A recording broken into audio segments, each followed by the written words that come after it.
Frederico o Grande era gay, mas as pessoas esquecem disso ao fazer a biografia. O pai obrigou ele a assistir o namorado sendo decapitado, e esse menino, anos depois, virou o maior rei que a Prússia já teve, o general mais temido da Europa, o cara que sozinho segurou meio continente inteiro tentando destruir o próprio país dele, e que Hitler tinha retrato pendurado no próprio bunker até o dia da morte. Oi, coroados e curiosos, eu sou a Steph e hoje o assunto é Frederico II da Prússia, o Frederico o Grande, aquele nome que aparece em quase qualquer livro de estratégia militar ao lado do Napoleãozinho. Só que essa mesma história sempre esconde, ou pelo menos disfarça bem, uma parte enorme de quem esse homem realmente era. O menino que apanhava do próprio pai por gostar de flauta e poesia, que teve o primeiro grande amor executado na frente dele, que casou obrigado com uma mulher que ele nunca quis e que construiu um castelo inteiro, o Sanssouci, onde mulher nenhuma era bem-vinda, nem a própria esposa.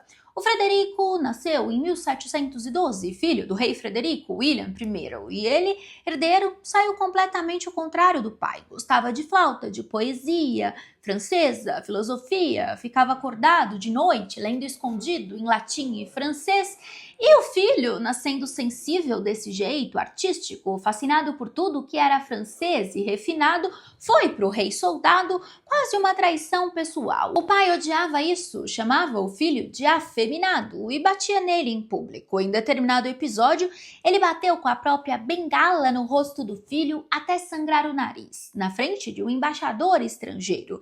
Ele chegou a arrastar o Frederico pela janela, puxando pelo cabelo, numa cena que a própria irmã dele descreveu com muitos detalhes. E lá, eles não lidavam muito bem com pessoas que eram gays. Inclusive, existe um homem que, amando do próprio rei, mandava enforcar ciganos e queimar vivo quem fosse pego em sodomia. O único refúgio real que o Frederico tinha era a mãe, Sofia Doroteia, e principalmente a irmã mais velha, Guilhermina, a futura Margravina de Beuret, vínculo que durou a vida inteira dos dois, sobrevivendo a tudo que veio depois. Aos 16 anos, ele ficou próximo demais de um pajem chamado Peter Christoph Keith. A própria Guilhermina escreveu depois que os dois viraram inseparáveis, e o pai, assim que percebeu, mandou exilar o menino sem dó. O Frederico ficou arrasado, destroçado, meu mundo caiu.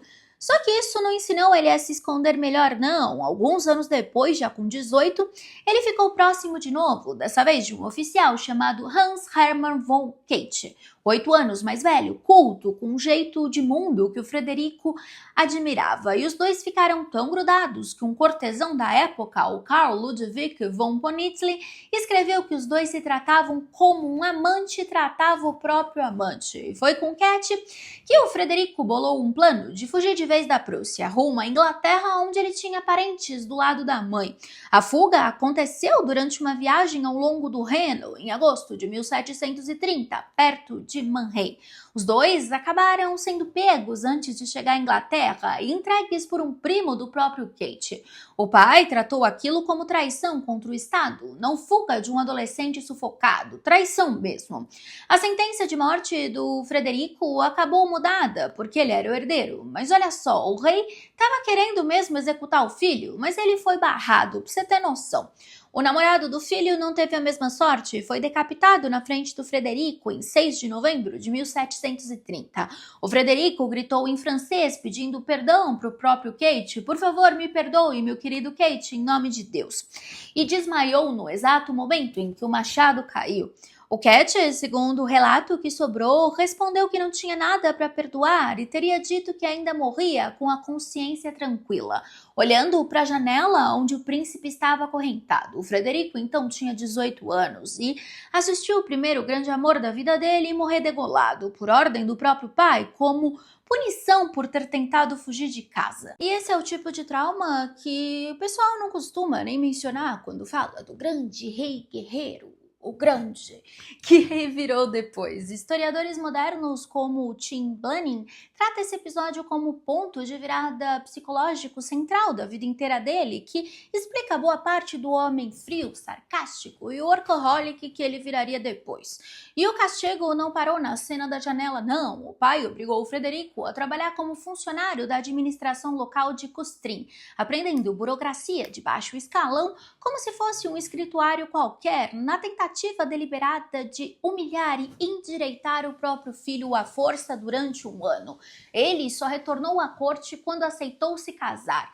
E existe outro detalhe pouco contado que ajuda a entender o tamanho da vigilância que caía sobre o Frederico mesmo depois de perdoado. O pai mandou instalar um espião dentro do próprio círculo social do filho. Ou seja, ele pagava as pessoas para relatarem cada carta trocada, cada visita recebida e cada amizade nova formada pelo Frederico. A mãe, Sofia Doroteia, tentou interceder mais de uma vez durante esse período inteiro, escrevendo carta até para o próprio irmão dela, o rei da Inglaterra, pedindo intervenção diplomática discreta em favor do filho, esperança que nunca deu em nada concreto, mas que o Frederico guardou como prova de que nem todo mundo dentro da família real o via como decepção. O pai morreu em 1740 e o Frederico virou rei aos 28 anos. E a primeira coisa que ele fez historicamente é tão engraçada de tão irônica. Ainda príncipe herdeiro, ele tinha escrito um livro inteiro escrito anti-Maquiavel,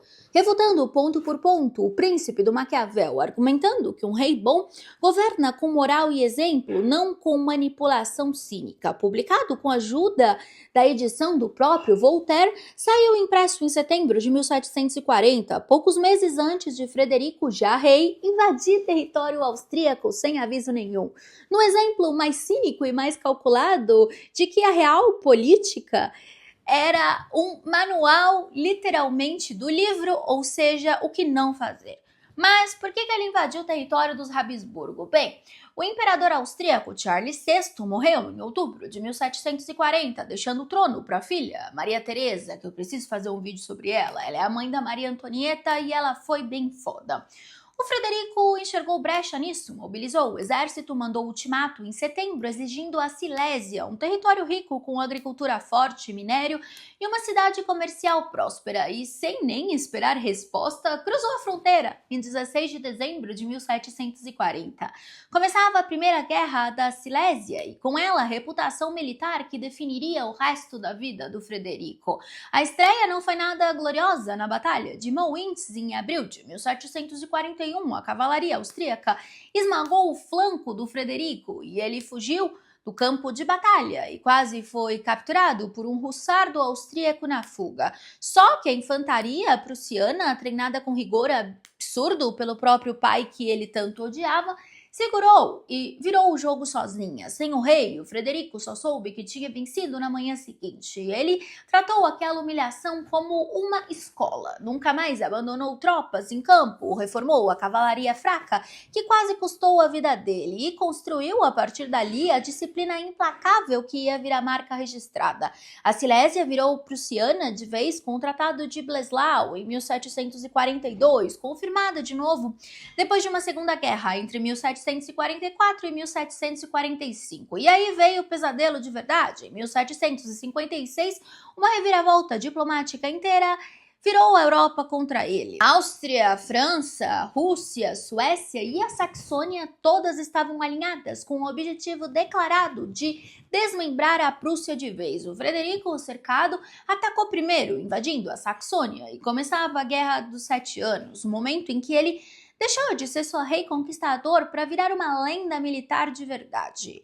Em 5 de novembro de 1757, na Batalha de Rosbó, um exército franco-imperial de mais de 41 mil homens enfrentou um pouco mais de 22 mil prussianos. O Frederico venceu em menos de 90 minutos. O número de mortes era quase inacreditável, 169 prussianos mortos contra mais ou menos 10 mil do lado franco-imperial, entre mortos, feridos e prisioneiros, além de 72 peças de artilharia que foram capturadas. A França nunca mais quis fazer campanha no leste depois disso. Frederico, com desdém porém teria dito que a vitória só me deu liberdade para procurar um novo perigo na Silésia. E foi exatamente isso que ele fez, marchou o exército inteiro, quase 300 quilômetros em 12 dias até a Silésia, onde o exército austríaco de mais de 65 mil homens tinha retomado o Breslau. Em 5 de dezembro de 1747, na Batalha de Leuthen, só com 33 mil soldados, o Frederico esmagou um número quase o dobro do inimigo. A baixa austríaca passou de 22 mil, mais que o triplo da prussiana. Antes da batalha, o Frederico reuniu os próprios generais e discursou pedindo para eles vencerem ou morrerem. Décadas depois, o Napoleão avaliaria a Batalha de Leuthen como uma obra-prima de movimento, manobra e decisão. Sozinha, ela já basta para imortalizar o Frederico e colocar ele entre um dos generais maiores da história. Só que a guerra não seguiu sempre assim vitoriosa, não. Teve um ano inteiro de pesadelos. Zorndorf, em 1758, foi um empate sangrento contra a Rússia, com o Frederico pessoalmente pegando o estandarte de regimentos e liderando ataques no meio do caos. Rotskreuz, no mesmo ano, foi derrota, e Kutuzov, em agosto de 1759, foi a pior derrota da vida inteira dele. O exército russo-austríaco, de quase 60 mil homens, destroçou o exército prussiano de 50 mil, tirando praticamente metade dele do mapa numa tarde só.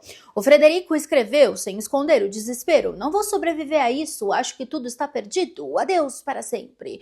Uma bala chegou a destruir uma tabacaria de metal que ele carregava no bolso, salvando ele por puro acaso físico. E foi bem no fundo desse poço, com mais de 100 mil homens, soldados perdidos ao longo da guerra, e a Prússia à beira do colapso total, que aconteceu o episódio que ficou conhecido como o Milagre da Casa de Brandemburgo, em 5 de janeiro de 1762, que foi aquele episódio que o Pedro III da Rússia, o marido da Catarina Grande, que era super fã do Frederico, mesmo com a guerra quase ganha, tirou a Rússia da guerra e chegou a emprestar até tropa para o próprio Frederico, um homem que Frederico nunca controlou, nunca comprou, simplesmente morreu na hora certa e salvou o reino inteiro. A guerra terminou em 1763 com o Tratado de Hindenburgo. A Prússia manteve a Silésia e virou de vez potência de peso europeu, não mais um reino de segunda categoria. Enquanto isso, ele tinha sim a esposa. O pai tinha obrigado que ele se casasse com Elisabeth Christine de Braunschweig-Berzin em 1733, como parte do acordo para soltar o Frederico da prisão depois do caso com o namorado. O Frederico escreveu para a própria irmã antes do casamento que não pode haver amor nem amizade entre nós. Na noite de núpcias, ele passou uma hora forçada com a esposa e saiu para andar do lado de fora o resto da madrugada inteira. Eles nunca tiveram filhos, e assim que o pai morreu e o Frederico virou rei, ele simplesmente mandou a esposa morar num castelo separado, longe de Potsdam. Nunca mais convidou ela para Sanssouci, o palácio de verão que ele construiu entre 1745 e 1747, com um nome francês que significa sem preocupação. Era um casamento no papel que trouxe uma distância para todo o resto da vida. Preso depois do episódio do Cat sofrendo sozinho, o Frederico foi e se apegou de novo, dessa vez a Michael Gabriel Fredersdorf, soldado de origem camponesa e sem sobrenome. E não foi um affair passageiro de gente entediada na prisão, não. O Frederico trocou cartas com ele o resto da vida, num tom que os biógrafos descrevem como romântico mesmo, cheio de preocupação e de carinho. E quando ele virou rei, o Frederico fez o Fredersdorf figura de confiança máxima dentro do próprio governo pessoal, gerenciando praticamente tudo relacionado à vida privada dele. Um escândalo daqueles, porque filho de camponês virando figura de peso dentro da corte prussiana simplesmente não podia acontecer. O Voltaire, com uma malícia característica, escreveu que esse soldado, jovem, bonito, bem constituído, que também tocava flauta, servia para entreter o príncipe de mais de uma forma. O diplomata francês da época registrou por escrito a preferência exclusiva do rei pela companhia masculina e o desinteresse dele por mulheres de forma geral. Foi ali que o Frederico trouxe o Voltaire para morar a partir de 1750, Com salário e tudo na corte, os dois trocaram cartas por mais de 40 anos, brigaram feio, fizeram as pazes. Numa carta, o Voltaire compara o Frederico ao amante do rei Nicomedes de Bitínia, um rei da antiguidade com fama de ter sido amante do Júlio César. Referência culta que só funcionava porque os dois sabiam exatamente do que estavam falando. A amizade desmoronou de vez em 1753, depois que o Voltaire publicou uma sátira contra Maupertius, presidente da Academia de Berlim e protegido de Frederico. O rei agiu mandando queimar o panfleto e ordenando a detenção temporária de Voltaire em Frankfurt, onde parte dos manuscritos dele foram apreendidos. Nunca mais os dois se encontraram pessoalmente, mas voltaram a trocar cartas pouco tempo depois. E existe um episódio que sobrevive como um dos mais bonitos da história da música clássica. Em 7 de maio de 1745, o Bach, já com 62 anos, visitou o Frederico em Potsdam. Assim que o rei viu o nome do Bach na lista de chegada, ele largou a própria flauta no meio do concerto noturno que ele fazia sempre e disse para os músicos reunidos, visivelmente agitados: "Senhores, o velho Bach chegou", mandando chamar ele imediatamente, antes até de trocar de roupa da viagem. Voltando para Leipzig, o Bach desenvolveu a oferenda musical e mandou de presente para o rei a única obra instrumental do Bach, cuja origem exata está documentada até hoje. E o Frederico não era um músico amador de fim de semana, não. Ele compôs ao todo 121 sonatas para a flauta e 4 concertos, além de sinfonia e marcha, sendo a maior parte dos manuscritos preservadas até hoje numa biblioteca de Berlim. E no governo, o Frederico se declarou, já no primeiro dia de reinado, o primeiro servo do Estado, sendo um contraste com o Estado sou eu, do Luís XIV da França. Ele aboliu tortura judicial quase imediatamente, mantendo só para crimes gravíssimos, exigiu a assinatura pessoal dele em qualquer sentença de morte e assinava pouquíssimas por ano. Abriu o cargo de juiz e função pública alta para gente talentosa de origem comum e começou a codificação legal que décadas depois viraria o Código Geral do Estado prussiano. Ele era ateu convicto, desprezava a religião organizada e mesmo assim teve tolerância religiosa ampla. Tolerou católico, judeu, manteve jesuíta como professor mesmo depois do Papa suprimir a ordem e chegou a brincar que construiria uma mesquita em Berlim se colonos muçulmanos chegassem. Repara a contradição interna que então definiu o reinado inteiro dele. Um rei que escreveu livro contra a tirania, governou com tolerância genuína e reforma de verdade e ao mesmo tempo abriu guerra de conquista territorial, sem cerimônia nenhuma, assim que teve poder para fazer isso. Não dá para encaixar o Frederico dentro de uma categoria única, santo ou monstro. Ele foi as duas coisas ao mesmo tempo, dependendo de qual parte da vida dele você tá olhando. E aqui tem um detalhe que nem estava no roteiro. A família dele, a Hohenzollern, foi considerada uma com os mais problemas relacionados entre pais e filhos. Eu cheguei a fazer um vídeo sobre isso há uns 2 anos atrás. Eu vou refazer e trago para vocês. O Frederico morreu em 17 de agosto de 1786, sentado numa poltrona do próprio escritório aos 74 anos. Depois de 46 anos de reinado, o mais longo de qualquer rei da própria dinastia, Hohenzollern. Sem filho nenhum, o trono passou para o sobrinho Frederico William II, considerado o rei bem mais fraco e bem menos capaz. Nos últimos anos, isolado, cercado principalmente dos próprios cachorros galgo-italiano, que ele chamava de minhas marquesas de Pompadour, a piada ácida em cima da amante do rei francês, o Frederico teria pedido em testamento o sepultamento simples à noite, sem pompa nenhuma, no próprio terraço de vinha de Sanssouci, ao lado dos cachorros. É claro que o sobrinho cagou e andou, ignorou o pedido inteiro e sepultou ele ao lado do próprio pai, dentro da igreja da guarnição de Potsdam, exatamente o oposto solene do que o Frederico tinha pedido.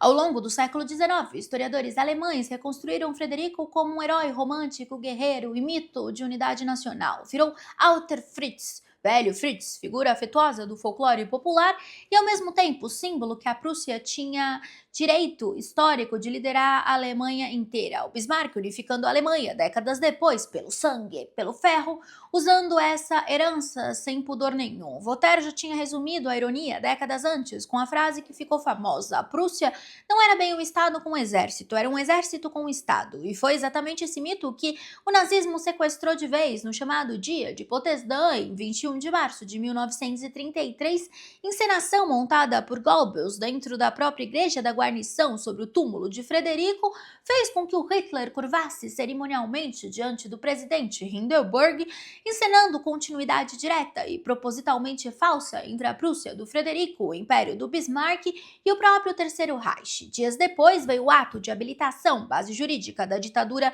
inteira. O Hitler guardava um retrato também do Frederico, pintado por Anton Graf, que viajava para todo o quartel-general dele durante a guerra e que ficou pendurado no próprio escritório dentro do bunker em Berlim, onde ele passou os últimos dias olhando para aquele quadro. Em abril de 1945, Goebbels chegou a ler para o próprio Hitler em voz alta o trecho da biografia sobre o milagre da Casa de Brandemburgo, e quando o Roosevelt morreu, dias depois, Goebbels ligou para Hitler animadíssimo, dizendo que o milagre tinha se repetido. Não se repetiu. E é essa ironia a mais pesada de toda a história. Um regime que perseguiu, prendeu e matou homens gays aos milhares existe por causa disso e escolheu como ídolo máximo de força e continuidade nacional um rei que muito provavelmente era gay, ateu convicto, flautista e compositor sério e autor de livros contra a tirania. O mito de grande estrategista militar ficou tão grande e tão útil para quem precisava de símbolo de poder nacional que parte da vida pessoal dele simplesmente foi cortada do pacote. Ninguém quer estátua do herói nacional com legenda dizendo provavelmente gay embaixo. O historiador britânico Tim Blenheim, ator da biografia mais respeitada sobre o Frederico hoje, resume ele em um contraste de luz e sombra, agressor implacável e reformador genuíno ao mesmo tempo, homem complexo e atormentado, provavelmente gay, ateu, iluminista, tão à vontade em campo de batalha quanto em teatro de ópera. O Frederico Grande passou a vida inteira sendo empurrado entre dois papéis que nunca combinaram direito: o guerreiro, que a história decidiu lembrar, o flautista, compositor, homem apaixonado por outro homem, que ele realmente foi por trás da farda. Eu espero que você tenha gostado desse vídeo. Se você gostou, se inscreve no canal, ativa o sininho e vira membro. Nós temos vídeos novos todos os dias, às 8 horas da noite. Um beijo grande e até amanhã para o próximo Steffi Flix.